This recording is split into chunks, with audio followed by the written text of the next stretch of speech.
Lo primero que debemos tener claro nosotros, hermano, acerca de la Navidad es el sentido verdadero de la Navidad. El mundo cristiano, que mayormente es católico, celebra el nacimiento de Jesús, que es la razón principal, al igual que nosotros los cristianos evangélicos. Pero muchos están pendientes de la Navidad por otras cosas totalmente diferentes. Los niños por los juguetes. Los niños y los jóvenes y los adolescentes, en su gran mayoría, por el estreno de la ropa. Porque ya cuando tenemos cierta edad, eso como que no es prioridad.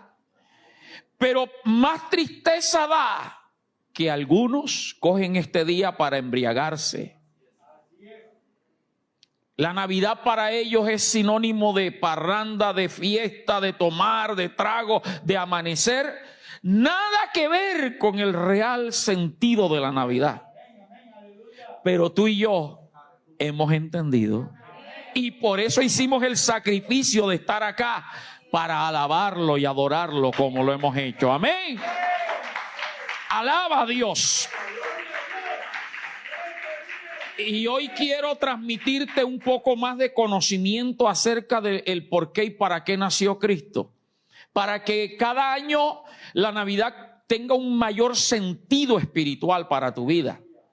Algunos saben, otros saben poco y de pronto alguien no sabe nada.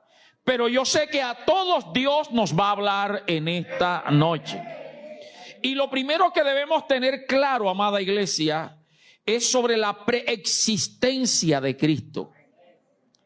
Porque es que yo creo que usted ha oído, y esta mañana oyendo noticias, gente hablaba de que hoy nace el niño Dios. Niño Dios. Dios no nació. Fue Jesús hombre. Por eso, en su mala interpretación y falta de conocimiento bíblico, algunos llaman a María Madre de Dios. Y María no es Madre de Dios. Dios o Jesús o Cristo o el Hijo de Dios o el Hijo de María existía antes de todas las cosas. Amén. Es lo primero que debemos tener claro. No celebramos el nacimiento de Dios. Celebramos el nacimiento del Jesús hombre. Y la Biblia nos da un sinnúmero de textos bíblicos acerca de la preexistencia de Jesús. Voy a leer un par de ellos. Voy primero a Miqueas capítulo 5 versículo 2, así que mueve esos deditos rapidito para ir leyendo. Miqueas capítulo 5 versículo 2. Dice el profeta Miqueas: pero tú, Belén Efrata, Belén es la ciudad o el pueblo donde nació Jesús. Belén Efrata, pequeña para estar entre las familias de Judá. De ti me saldrá el que será Señor en Israel, y sus salidas son ¿desde cuándo? Desde el principio, desde los días de la eternidad. Y cuando se habla de eternidad, se está hablando de que no tiene principio ni tampoco tiene fin. Por eso es que se dice que Jesús es desde la eternidad y por la eternidad. Y Miqueas escribió esta profecía aproximadamente 700 años antes que María concibiera a Jesús. Es decir, que ya en los planes de Jesús, de Dios, estaba la idea de que el Salvador naciera. Pero la última parte del texto dice: sus salidas son desde el principio, desde los días de la eternidad. Y vamos a Juan 1:1, que lo conocemos bastante. Dice el texto de Juan: en el principio era el verbo. Ese verbo es Cristo. En el principio era el verbo, o sea, era Cristo. Y Cristo, el verbo, era ¿con quién? Y el verbo era, desde el principio era el verbo, y el verbo era con Dios, y él era Dios. Versículo 2. Este era en el principio con Dios. Versículo 3. todas las cosas por Él fueron hechas y sin Él nada de lo que ha sido hecho fue hecho. Está hablando de Cristo. O sea que María no puede ser la mamá de Dios. Porque aún leía un documental donde dicen que María era libre de pecado. Que María también era concebida virginalmente. Y una cantidad de cosas que no tienen fundamento en la Biblia, hermano. Esa es la diferencia. Hay que permanecer en la palabra. No en las tradiciones, no en las enseñanzas de los hombres, no en la lógica humana, ni en lo que nos parece, sino en lo que la Biblia dice. Juan capítulo 8, versículo 57. Ahora es Jesús el que habla, está hablando de su preexistencia. Y el capítulo 8 de Juan, versículo 57. Entonces le dijeron los judíos a Jesús: aún no tienes 50 años y has visto a Abraham. Porque estaba hablando de Abraham como si lo conociera. Y la gente le dijo: pero tú lo que tienes son 30 años de edad, no tienes ni 50. Y Abraham murió hace muchos años atrás. ¿Cómo que tú conoces a Abraham? Y mire lo que Jesús responde, 58. Jesús le dijo: de cierto os digo que antes que Abraham fuese, yo soy. O sea que yo soy primero que Abraham. Colosenses capítulo 1, versículos 15 al 17. Dice el apóstol Pablo, Colosenses 1:15, Él, hablando de Cristo, es la imagen del Dios invisible, el primogénito de toda creación, porque en Él fueron creadas todas las cosas, las que hay en los cielos y las que hay en la tierra, visibles e invisibles, sean tronos, sean dominios, sean principados, sean potestades, todo fue creado por medio de Él. Cuando habla de principados, potestades, de visibles e invisibles, está hablando tanto de ángeles como de demonios. O sea que todo fue creado por Él. Y dice el versículo 17, y Él es antes de todas las cosas, y todas las cosas en Él subsisten. Entonces, lo primero es tener eso claro, hermano. No nació Dios, nació un hombre que era el mismo Dios que tuvo que encarnarse, y de eso vamos a hablar. Amén. Ahora, cuando tenemos claro sobre la preexistencia de Cristo, debe cobrar mayor valor y mayor gratitud en nosotros el por qué y para qué nació Cristo. El deseo es que hoy tengas claro que la Navidad, sí, muy bonito las luces, muy bonito los adornos, el vestido, la cena navideña, muy hermoso todo eso. Pero el verdadero sentido de la Navidad es el por qué y para qué nació Jesús. Hablemos de para qué nació. Cuando hablamos de para qué, estamos hablando de propósito, de motivo, de razón. Siendo Dios, como ya hablamos en su preexistencia, siendo Dios, existiendo desde antes, dice Filipenses capítulo 2, versículo 5, haya pues en vosotros este sentir que hubo también en Cristo Jesús, el cual siendo en forma de Dios, ¿siendo en forma de quién? No estimó el ser igual a Dios como algo a lo cual aferrarse, sino que ¿qué? Se despojó a sí mismo. Es decir, él mismo se despojó de la gloria que tenía en el cielo, de la majestad que tenía, se despojó a sí mismo, tomando forma de siervo, hecho semejante a los hombres. Y estando en la condición de hombre, se humilló hasta la muerte y muerte de cruz. Hermano, eso tiene que ser algo de mucho valor para nosotros.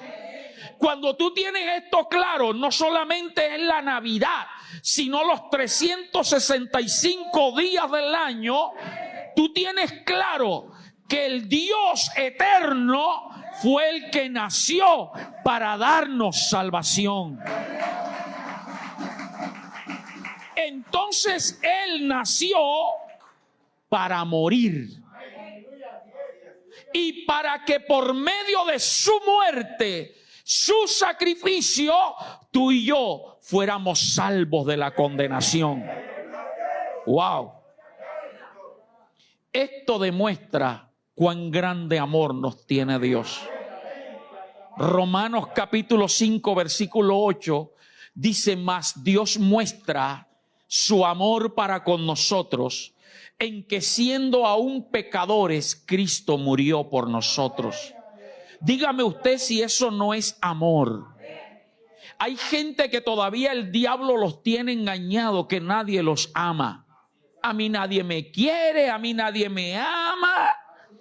Es más, el diablo los ha enredado tanto en ese pensamiento que creen que ni papá ni mamá los ama porque los corrigen y los regañan. Tú a mí no me quieres, tú a mí no me amas. Hermano, si alguien te ama son tus papás. Algunos creen que nadie los ama porque los dejó el novio, los dejó la novia. Que te deje todo el que quiera, pero papá jamás te dejará. Y su amor queda demostrado. Y ese texto de Romanos 5:8 dice que aún siendo pecadores, permítame ir mucho más allá todavía. Aún antes de tú y yo nacer, ya Cristo nos amó hace 2000 años. Él sabía que tú y yo íbamos a nacer en los años 1900. Por lo menos yo soy modelo 1968, 48 y etcétera. Dios sabía que tú ibas a nacer y Él no quería que tú te perdieras. Y entregó a su Hijo para que tú y yo seamos salvos. ¡Wow! Hermano, eso es algo de mucho valor para nosotros. Cristo nació para ofrecerse como cordero puro y sin mancha, para limpiarnos de pecado. Por medio de su sangre. Porque Dios amó la humanidad en general. La salvación antes era de los judíos.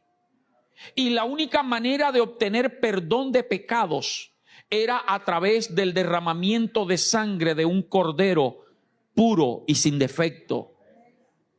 Todo el que cometía pecado en la ley de Moisés estaba establecido en el Pentateuco, que debía presentarse con un cordero al sacerdote.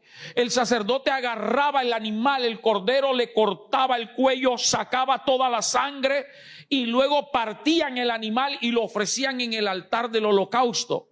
Esa sangre luego la agarraban y la echaban en los cuernos del altar. Eso era señal de que ese cordero llevaba el pecado de la humanidad. Pero todos los días el sacerdote tenía que ofrecer un cordero por el pueblo y por él. Pero una vez al año agarraba 2 corderos, 2 puros, jóvenes. Uno lo traían y el sacerdote le ponía la mano en la cabeza al cordero. Señal de que le estaba transmitiendo todos los pecados del año que había cometido toda la nación a ese pobre animalito. Y luego de que le transmitían, agarraban el cordero, se lo llevaban al desierto y lo botaban. Y el pobre cordero arrastraba con el pecado de la humanidad. El segundo cordero lo degollaban. Lo quemaban en el altar del incienso, en el altar del holocausto. Y luego la sangre que derramaba totalmente entraban al lugar santísimo y la rociaban en los cuernos que tenía el arca del pacto. Eso era señal de que Dios perdonaba el pecado. Pero eso no era suficiente para toda la humanidad. Y entonces nuestro Dios empezó a buscar la manera de poder redimir a toda la humanidad, no solo a los judíos y no solo una vez al año, sino todos los días. Y había una reunión en el cielo, gloria al Señor, arcángeles, ángeles, gloria al Señor, querubines, estaba el Padre, el Hijo y el Espíritu Santo, y dijeron: ¿quién irá en nuestro nombre? ¿A quién podremos enviar? Y Jesús dijo: heme aquí, envíame a mí. Se ofreció. Por eso cuando Jesús va a iniciar su ministerio, que va donde Juan su primo, Juan el Bautista, para que lo bautice. Evangelio de Juan capítulo 1 versículo 29. Cuando Juan lo ve, lo señala y dice: he ahí el Cordero de Dios que quita el pecado del mundo. Para eso nació Cristo, para morir por ti y por mí. Por eso valoramos, hermano. Y les repito, aunque tenemos claro que Cristo no nació en diciembre, pero no importa. Nosotros no solo lo celebramos el 24 de diciembre. Nosotros lo celebramos todos los días, Wilfran. Todos los días. Por eso cada domingo nos reunimos aquí para celebrar a Cristo. Los viernes celebramos a Cristo. Los martes nos reunimos para celebrar a Cristo. Pero cada mañana en nuestra casa yo celebro a Cristo. Y si Él dio su vida por nosotros, siendo Dios, ¿cómo tú y yo no le vamos a dar nuestra vida a Él? Ahora sí, apláudelo y dale toda la gloria y toda la honra. Cristo no nació para que lo celebremos todos los años en la Navidad. Cristo no nació para que armemos un pesebre. Cristo no nació para que estrenes ropa o le dé juguete a los niños. Me contaba la hermana de Holanda que esto fue por allá, con un personaje sacerdote llamado Santa Claus. Y lo canonizaron. Era un hombre bueno que le daba juguete a los niños los primeros días de diciembre. Y la tradición empezó a celebrarlo después que él murió. Luego Coca-Cola lo internacionalizó como Papá Noel. ¿Recuerda esos comerciales de Coca-Cola? Y se empezó a celebrar en muchos lugares y se asoció con el nacimiento de Cristo. En Chile le llaman el viejito Pascual o San Nicolás. Y le llaman de muchas maneras. Cristo no murió, no nació para que lo celebremos de esa forma. Cristo nació para darte salvación, para libertarte del pecado, para darte vida y vida en abundancia. Y por eso hay que celebrarlo todos los días. Ahora la otra pregunta: ¿por qué nació? Cuando te digo por qué nació, me estoy refiriendo por qué se tuvo que meter en el vientre de María, por qué tuvo que esperar 9 meses para nacer, por qué María tuvo que tener un parto natural. Gloria al Señor. La pregunta sería entonces: ¿por qué Jesús no simplemente apareció predicando como apareció Jeremías, Daniel, Isaías? Que muchos de estos hombres en la Biblia no se les conoce el nacimiento. Yo creo que los que se le conoce el nacimiento es a Moisés. Se le conoce el nacimiento antes de Jesús. Se le conoce el nacimiento a Isaac porque nació de una mujer estéril. A Jacob porque nació de una mujer estéril. Pero del resto todos fueron llamados. Gedeón y todos, siendo jóvenes, adultos, fueron llamados. ¿Por qué Jesús no apareció así? ¿Por qué tuvo que haber una concepción? Veamos las razones. Son varias, pero permíteme hablarte de unas 3 rapidito. En primer lugar, porque necesitaba encarnarse y tomar forma de hombre, tener la naturaleza humana, como dice Filipenses 2:5. No estimó el ser igual a Dios como algo a lo que aferrarse, sino que se despojó tomando la condición de hombre. ¿Por qué él necesitaba ser hombre, hermano? Porque como Dios, el sacrificio hubiese sido inválido. Porque Dios no siente dolor. Dios no le duele. Dios no tiene sangre. Dios no muere. Permítame la comparación y ojalá y nadie me diga el pastor es exagerado o desatinó.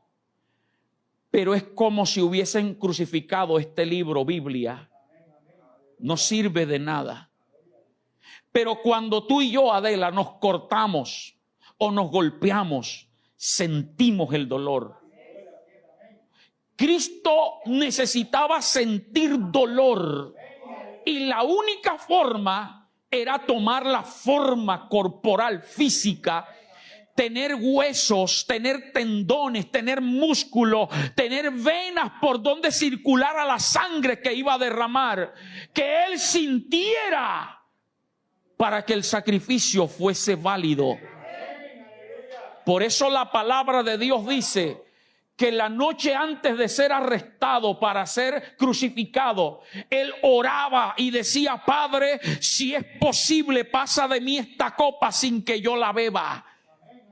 Porque Él sabía el tipo de muerte con que iba a morir. Él era Dios. Y Él le inspiró a Isaías a escribir: mas Él molido fue por nuestras rebeliones. O sea que Él mismo determinó que el Mesías libertador debía ser despedazado y destrozado. ¿Sabe que lo único que no hicieron con Cristo fue quebrarle los huesos? Porque así estaba profetizado que ni uno solo de sus huesos sería quebrado. Por eso los que conocemos la Biblia y hemos visto películas, sabemos que cuando llegaron las 3 de la tarde, tuvieron que adelantar la muerte de los otros 2 ladrones que estaban al lado de Jesús, porque tenían que bajarlo antes que cayeran las 6 de la tarde, porque era viernes y a las 6 empezaba el Sabbat. Y si no los bajaban antes de las 6 de la tarde, debían dejarlo allí hasta el día siguiente a las 6 de la tarde, y entonces las aves podían comérselos. Y por eso fueron donde los otros 2 ladrones que todavía estaban vivos y les quebraron la rodilla. ¿Para qué? Para que se descoyuntaran y no pudieran hacer, mire esa muerte horrible, no pudieran hacer el esfuerzo de respirar. No tenían impulso y murieron ahogados. Falta de oxígeno, murieron. Y cuando fueron donde Jesús, ya estaba muerta. No hubo necesidad. Lo que hicieron fue meterle una lanza por el costado, a ver. Y dice que salió agua y sangre, que eso es profético. La sangre nos limpia, el agua nos da el nuevo nacimiento. Hermano, Él necesitaba ser un ser humano, sentir, para que ese sacrificio valiera. Y por eso te decía que cuando tú tienes claro el para qué y el por qué nació Cristo, tú valoras más la vida cristiana. Tú entiendes que esto no es una religión, que esto no es un juego, que esto no es una temporada, que esto no es asunto de estado de ánimo. Yo vivo agradecido con mi Cristo porque Él llevó lo que yo merecía, lo que tú merecías. Él lo sufrió y hoy somos libres. Alguien alabe y glorifique al que vive para siempre. Aleluya. Por eso el libro de los Hebreos, que no te lo anoté allí, el libro de los Hebreos habla acerca de los que pecan voluntariamente, es decir, de manera consciente. Dice que el que violaba la ley de Moisés en el Antiguo Testamento, en presencia de 2 o 3 testigos, lo mataban inmediatamente. Si había 2 o 3 personas que dijeran sí violó la ley de Moisés, pecó, hay que matarlo, lo mataban. Por eso la mujer, cuando fue sorprendida en el acto mismo del adulterio, la gente agarró piedra para matarla, porque así estaba escrito. Dice el texto, el que violaba la ley de Moisés, siendo consciente del pecado, lo mataban. ¿Cuánto mayor castigo pensáis que merece el que pisoteare al Hijo de Dios y tuviere por inmunda la sangre del pacto? Hermano, cuando tú entiendes el valor de por qué Cristo nació, gloria al Señor, tú te cuidas. Tú no andas haciendo cosas escondidas por allí, porque tú estarías menospreciando el sacrificio de Cristo. Él nació para ser un ser humano como tú y como yo, para sentir hambre, para sentir sed, para tener debilidades. Gloria al Señor. Y esta es la segunda razón, para poder compadecerse de nuestras debilidades. para poder compadecerse de nuestras debilidades. Esta es la segunda razón del por qué nació, por qué no simplemente apareció. Porque Él necesitaba tener sentimientos, emociones iguales a las nuestras. Por eso, hermano, da tristeza cuando todavía hay cristianos que ven a alguien llorando por un muerto y le dicen: no llore, está con Cristo, sé fuerte. No, hermano, desprenderse y separarse de un ser querido duele. Y por eso la Biblia dice en Juan 11:35, que no está ya anotado, tranquilita, el texto más corto, por lo menos de todo lo que estoy predicando, que le quede grabado este texto. Y dígame, aprendí un texto de la Biblia. Juan 11:35, ¿cómo dice Arsenio? Jesús lloró. ¿Cuándo lloró? Cuando estaba frente a la tumba de Lázaro. Los super mega ultra archi espirituales dicen que lloró por la incredulidad de la gente. No, Él lloró por su amigo que estaba allá. Y el texto de Juan 11 dice: y Jesús, profundamente conmovido, otra vez, emociones. Entonces, por eso, Enrique, por eso Él tuvo que encarnarse en María. Así que Él sabe cuando tú estás triste. Cuéntale: estoy triste, Dios, que Él está para levantarte, porque Él pasó por allí. Cuando te sientas débil, dile: me siento débil, que Él pasó por debilidad para levantarte. Pastor, ¿usted de dónde saca eso? Hebreos 4:15, si lo tenemos allí. Hebreos 4:15 dice: porque no tenemos un sumo sacerdote que no pueda compadecerse de nuestras debilidades, sino uno que fue tentado en todo. ¿Fue tentado en qué? Según nuestra semejanza, pero sin pecado. Se tuvo que hacer hombre para que, perdóneme el costeñol, para que tú y yo no le echemos cuento. Ay, señores, que yo soy hombre y ajá. Y si somos costeños, más todavía. Ajá, la muchacha, la mujer me dijo y ajá, Señor, y no pude aguantar porque yo soy hombre. A Jesús lo chicanearon también. A Jesús lo coquetearon. A Jesús le mintieron, lo traicionaron. A Jesús le hicieron todo lo que a ti y a mí nos han hecho y nos van a hacer. Por eso este texto es hermoso. Dice: uno que fue tentado en todo según nuestra semejanza, pero no pecó. Ah, pastor, pero ese es Él porque era Dios, era hombre. Y la Biblia dice: todo lo puedo en Cristo que me fortalece. Sé vivir en abundancia y sé vivir en escasez. Por todo y para todo estoy preparado. La Biblia dice que hay tiempo de gozo y hay tiempo de llanto, hay tiempo de abundancia y tiempo de escasez, hay tiempo para todo. Y cuando te vengan esos tiempos difíciles, como Él fue tentado en todo y tenía nuestra semejanza, dice el versículo 16, acerquémonos pues confiadamente al trono de la gracia para alcanzar misericordia y hallar gracia para el oportuno socorro. Wow, alaba a Dios. Alaba a Dios. Qué precioso. Diga conmigo: mi Cristo es precioso. Hermano, no te quedes callado. No te encierres como lo hacías antes. No andes con la cabeza agachada. Es que a mí nadie me quiere, nadie sabe lo que yo estoy pasando. Acércate confiadamente al trono, que Él te va a decir: yo también fui traicionado, ven, yo te ayudo. A mí también me abandonaron. A los que les di comida les multipliqué los peces, los panes, que me decían: maestro, te buscamos. Esos mismos después me dijeron: crucifíquenlo, crucifíquenlo.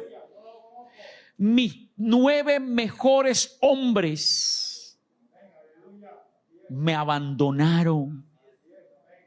Eran 12, 9 se fueron huyendo. 1 lo vendió, otro lo negó. Solo 1 quedó allí con él, Juan. Aunque padre y madre te dejaren, Él jamás te va a abandonar. Así que yo no sé lo que tú estás pasando emocional, sentimental, cuál es la causa de tu tristeza. Venía hablando con mi hijo que el 31 de diciembre muchos lloran porque partió algún ser querido en este año. Eso es normal. Pero recuerda que Cristo te fortalece. Y tercero y último. ¿Por qué nació? En esa encarnación hay algo interesante. Fue una concepción fuera de lo normal. Para que haya concepción, debe haber la participación de un hombre y una mujer.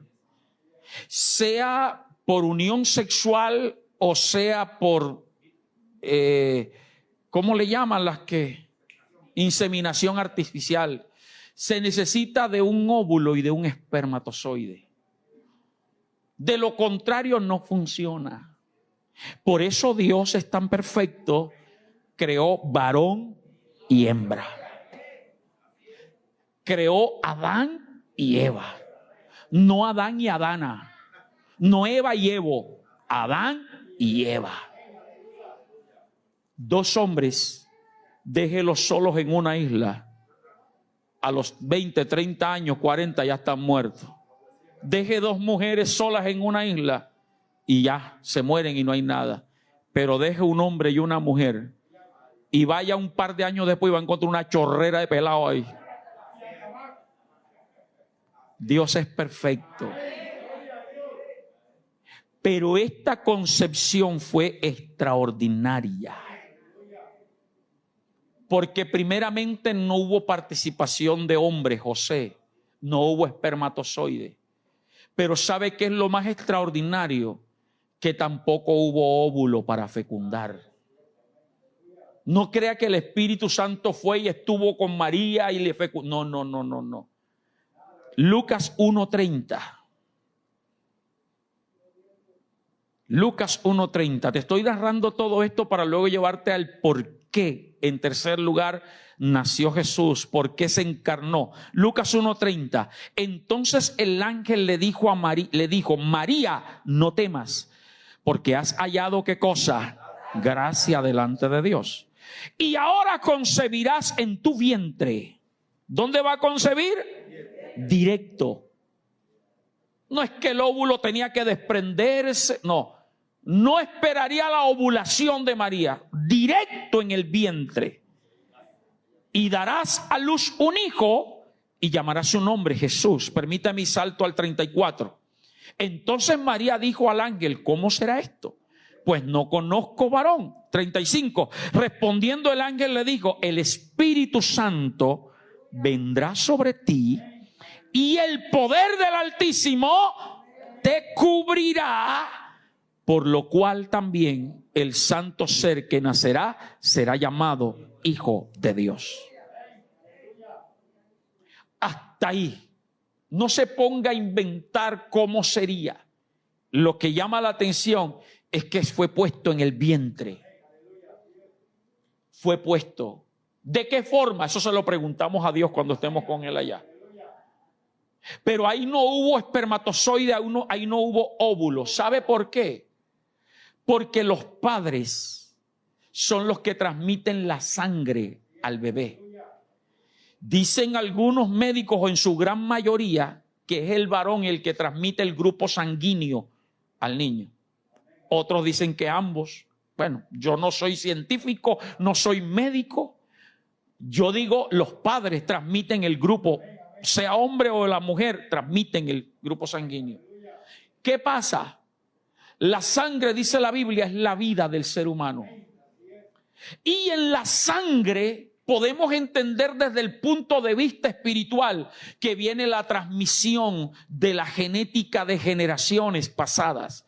Y cuando hablamos de generaciones pasadas, tenemos que incluir todo, el carácter, la personalidad, pero también la naturaleza pecadora. La naturaleza pecadora.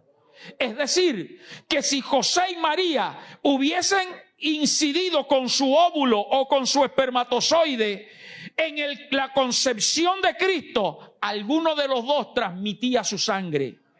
¿Me estoy haciendo entender? Y si transmitía la sangre, transmitía la naturaleza pecadora.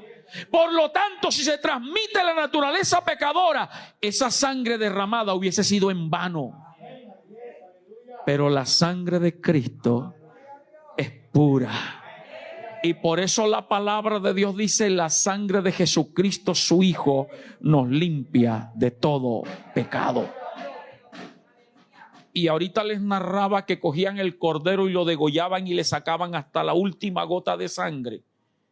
A Cristo le sacaron hasta la última gota de sangre, porque era necesario. La Biblia dice que sin derramamiento de sangre no hay remisión de pecado. Y por esa sangre nosotros hoy somos limpios. Hermano, por esas razones usted y yo tenemos que valorar el nacimiento de Cristo, vivir para Cristo y vivir para Él y adorarle, no solamente en Navidad, sino todos los 365 días del año, como cantábamos hoy. Y me gozaba al verlos a ustedes, y yo cantaba: gracias por nacer, mi Cristo.